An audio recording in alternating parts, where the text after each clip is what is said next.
आइए आज गहराई से समझते हैं इस बेहद दिलचस्प और ज़रूरी विषय को।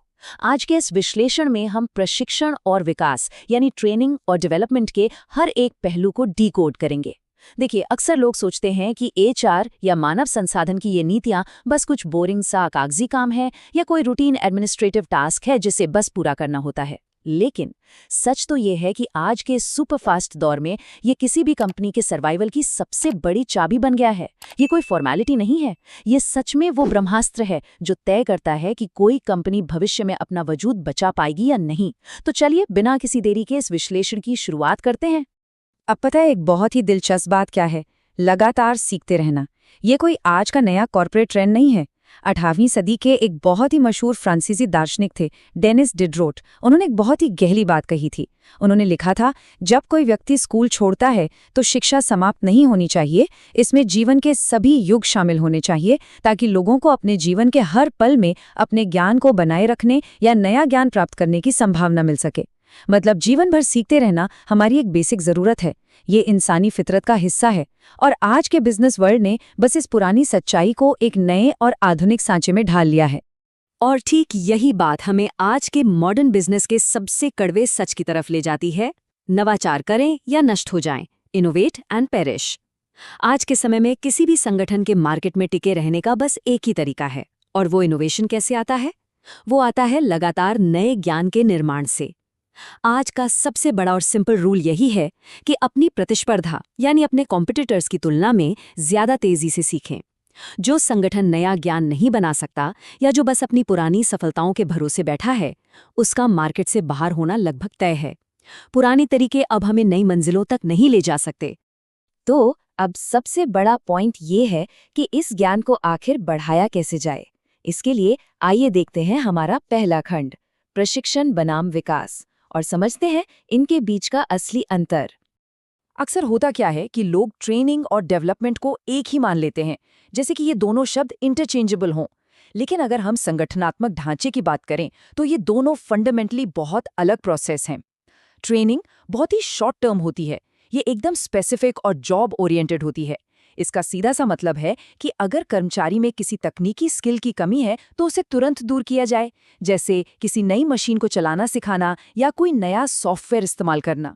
दूसरी तरफ डेवलपमेंट, ये एक लॉन्ग टर्म और होलिस्टिक प्रोसेस है। ये किसी एक काम तक सीमित नहीं है, बल्कि ये कर्मचारी की पूरी पर्सनालिटी, उसके सोचने के तरीके और लीडरशिप क्वालिटी को डेवलप करने के बारे में है। आसान शब्दों में कहें तो ट्रेनिंग सिखाती है कि आज का काम कैसे करना है, जबकि डेवलपमेंट हमें तैयार करता है कि कल की अनजान चुनौतियों का सामना कैसे करना है। अब यहाँ एक बहुत ही जरूरी कॉन्सेप्ट आता है, रणनीतिक ज्ञान या स्ट्रेटेजिक नॉलेज।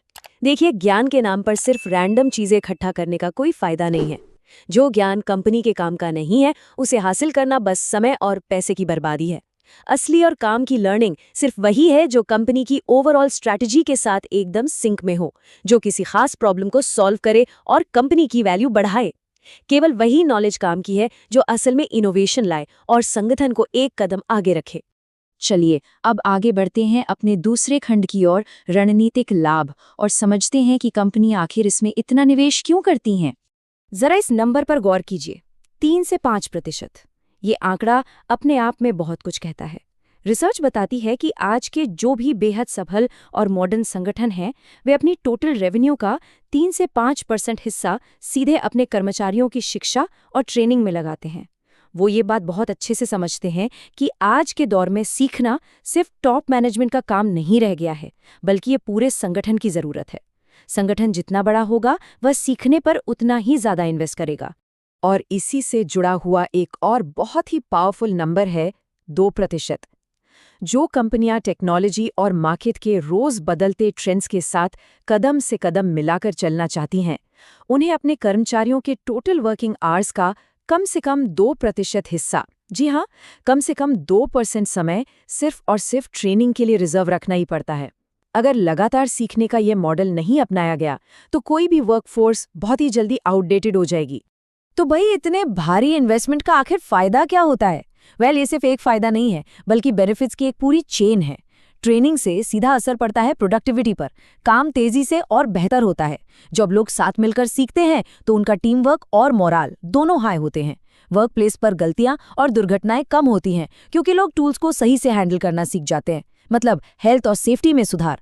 और सबसे बड़ी बात, जब कोई कंपनी नई टेक्नोलॉजी को इतनी तेजी से अपनाती है तो मार्केट में उसकी एक बहुत ही प्रोग्रेसिव और पॉजिटिव इमेज बनती है।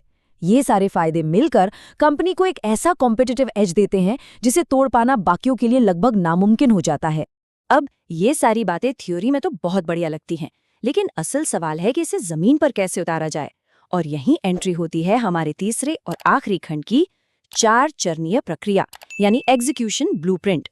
देखिए, कोई भी सफल ट्रेनिंग प्रोग्राम बस यूं ही हवा में नहीं बन जाता। इसके लिए एक बहुत ही सॉलिड और स्ट्रक्चर्ड प्रोसेस की ज़रूरत होती है। सबसे पहला स्टेप है नीड्स असेसमेंट, यानी ये पता लगाना कि असल में बीमारी क्या है, किस स्किल की कमी है और किन लोगों को ट्रेनिंग की सबसे ज़्यादा ज़रूरत है। बिना इसके सारी मेहनत बेकार है। दूसरा स्टेप है उस ज़रूरत के हिसाब से एक एकदम सटीक प्रोग्राम डिज़ाइन करना। तीसरा स्टेप है इम्प्लीमेंटेशन, यानी उस प्रोग्राम को एक्शन में लाना और कर्मचारियों के बीच लागू करना। और अंत में सबसे ज़रूरी चौथा स्टेप है इवैल्यूएशन या मूल्यांकन। ये चेक करना कि क्या ट्रेनिंग के बाद सच में वो स्किल्स डेवलप हुई जो शुरू में सोची गई थी। बिना इवैल्यूएशन के ये जानना इम्पॉसिबल है कि आपका इन्वेस्टमेंट काम किया या नहीं। और अब इस पूरे डीप डाइव के बाद हमारे सामने एक बहुत ही बड़ा और थोड़ा सा चुभने वाला सवाल आकर खड़ा हो जाता है। क्या संगठन अपने कॉम्पिटिटर्स की तुलना में ज़्यादा तेज़ी से सीख रहा है? आज के इस नॉलेज बेस्ड इकोनॉमी में यही सबसे बड़ी और कड़वी सच्चाई है। आज के टैलेंटेड कर्मचारियों के लिए सिर्फ अच्छी सैलरी ही सब कुछ नहीं है। वे उस जगह काम करना चाहते हैं जहां उनके ज्ञान में लगातार निवेश हो। तो इस सवाल पर बहुत गहराई से सोचने की ज़रूरत है, क्योंकि इसी का जवाब ये तय करेगा कि कोई कंपनी आने वाले कल में इंडस्ट्री को लीड करेगी या फिर बस इतिहास की किताबों का एक चैप्टर बनकर रह जाएगी। इसी एक पावरफुल सोच के साथ आज के इस विश्लेषण को हम यहीं खत्म करते हैं।